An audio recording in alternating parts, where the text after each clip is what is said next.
Welcome, everyone, to the Shipyards. I am Takeshi Yamato, joining our host, the Housecoat Gamer. Yo. Today we are covering the QuD class starship, also known as the Insurrection-Class, a Klingon bird of prey styled starship from the TMP era, originally in the Starfleet Command series.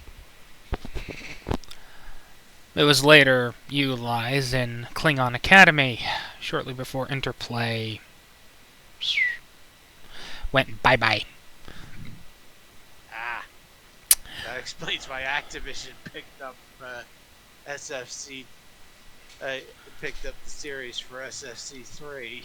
Yeah, and it's not exactly considered the best version of the game either. Anyway, lore time. Yes. The Insurrection class is named such because her chief designer, a man by the name of Galt Na, decided, no, we need a new heavy destroyer class to fight the Federation in times of war. Because the Burrell wasn't good enough, and the D5C Relentless class, well, they were big and kind of expensive, so they needed something new. The High Council said, no, the D5 is good enough. He went and built it anyway.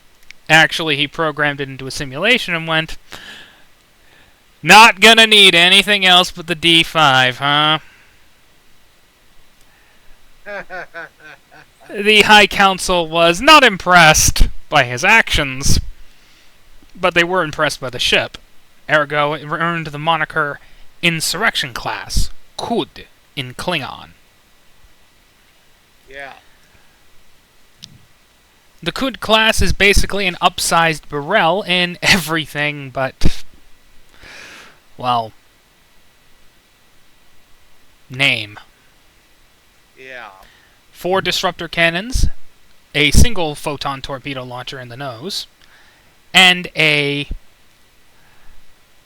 believe name is here it is, frequency modulated particle accelerator cannon.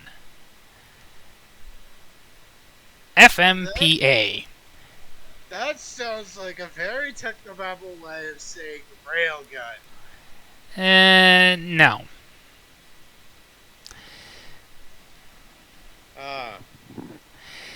It's basically a shield buster cannon. Kind of like a Tetrion emitter, but the specifications are kind of lost to me. Right. Regardless, it was meant to help it punch above its own weight, and, well, considering it's the same size as an Akula, and this thing can, if piloted properly, defeat a Miranda. I'd say they succeeded. Unfortunately, its introduction came about in a chaotic time. The Organian War, followed by the Ormong by Melkor, kind of devastated the numbers of ships. But it still proved to be obscenely successful until the FMPA became obsolete in the 2220s. The 2320s. Yeah, you get the idea. Still, the design was generally successful enough to spawn a quasi-successor, the Cavort class. Right. Overall, it is more of a complement to the ship's longevity that, in spite of advances in shield technology making its secondary weapons array next to useless, it had 70 freaking years of long, happy service. Yeah. On that note, it was introduced in 2283, shortly before the incident known as the Organian War. Right. 2283. Alright. With that done, we can start getting into stats. It Alright. it's roughly the same size as an Aquila-class starship, so Right. 200 meters-ish? Right. Scale's mostly a factor of crew, so how much crew do you think this would have? 50 or so?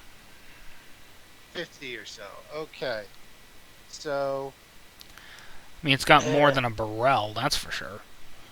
so 21 to 100 crew would be scale 3. Yep. Okay.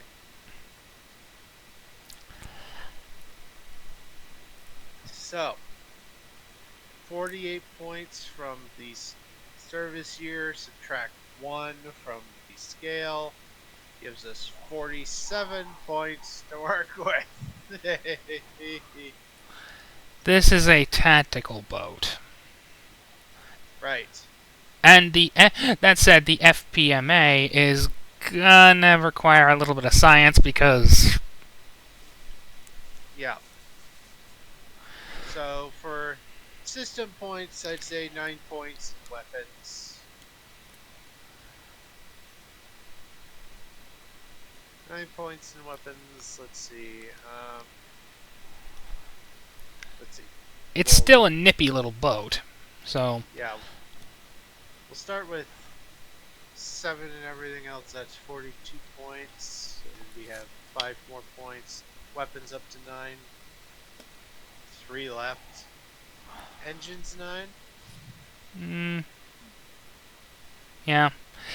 Also, this ship does not have a lot of people aboard, so it's not a command ship, so any points in that can be deducted to everything else.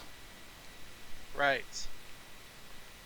So, Oh, yeah. I figure I may as well mention that there is a subvariant, the QuD class, ah, which is a destroyer, the VOD class, a destroyer leader, which right. axes the FPMA in favor of, well, communications equipment, so Yep.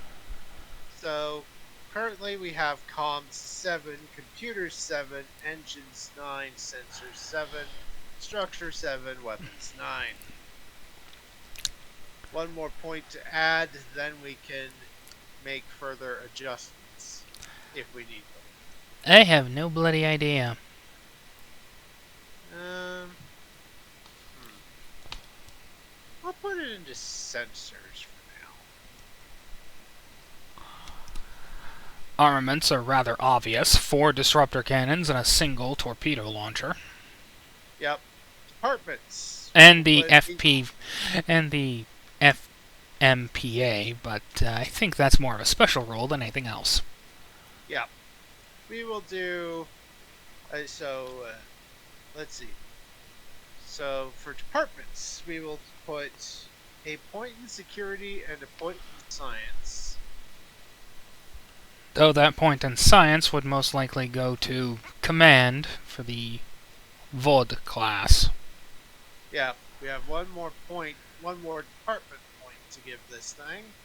Do we want to put that in con or security or science? Con. All right. So 1 point in con, 1 point in security, 1 point in science. Disruptor cannons, photon torpedoes, and strength 2 tractor beam. All right. Now we get into the talents. Well, it's obvious that this is a bird of prey. Yeah, that's another descriptor trait.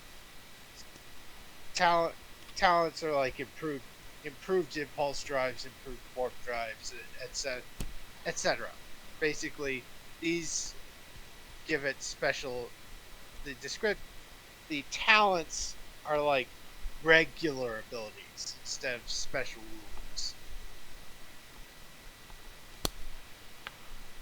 Anywho. Yeah. So let's see. at least one talent.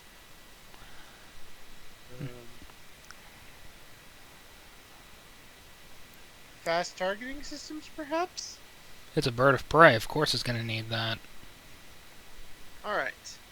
Fast targeting systems. Right. Also, I will add the other weapon this thing has to the weapons, but I will also put a note in saying see special rule. So what did you call it again? An FPMA. FPMA. See special rules. Alright. Special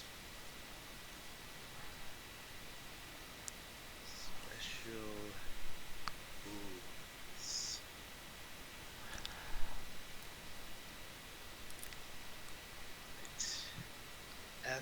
FPMA. Alright.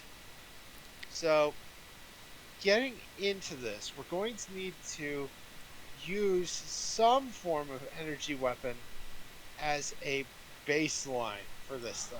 Are As there a Tetrion baseline. weapons? Because this thing's a shield buster. Yeah, Tetrion beam weapons are a thing. Tetrion beam. Introduced in the 25th century. Let's see. Tetrion beams have the depleting stress effect, which I think reduces shields. Yeah. So, I would say it is a beam. It's either a beam bank or a beam array. I would say it's a cannon. All right. A beam cannon, because that's exactly what it is. Okay. The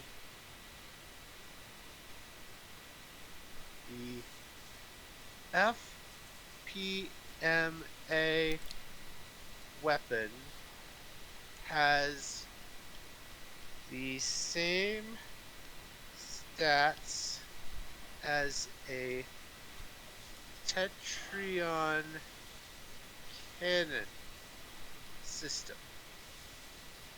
However,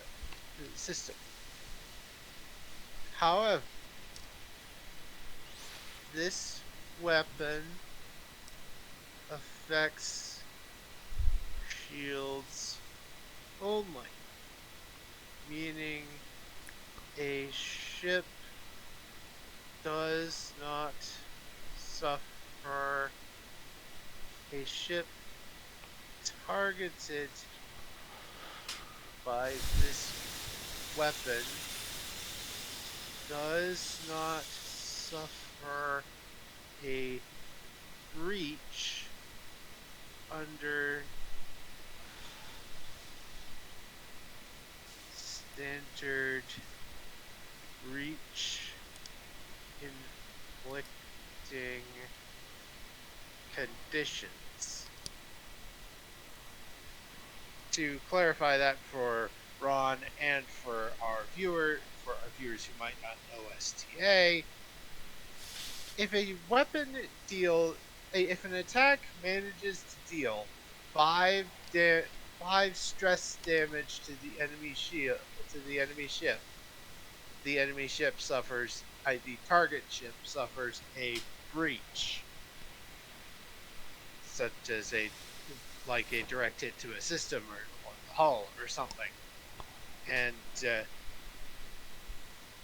different qualities such as high yield or devastating can increase the amount of breaches that are suffered.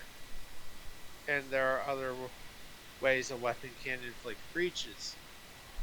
I figure as a shield draining weapon only, the FPMA probably does not cause these. No, it does not. So it does shield damage only, and even if you deal more than 5 or more, you're not hitting any. You're not you're still only affecting the shields. So this thing doesn't inflict breaches. It still has 4 However, disruptor cannons and a photon torpedo launcher. yeah, and another way you can inflict a breach is if you reduce the ship's is if you deal damage to a ship when it has 0 shields. So this is a good way for setting up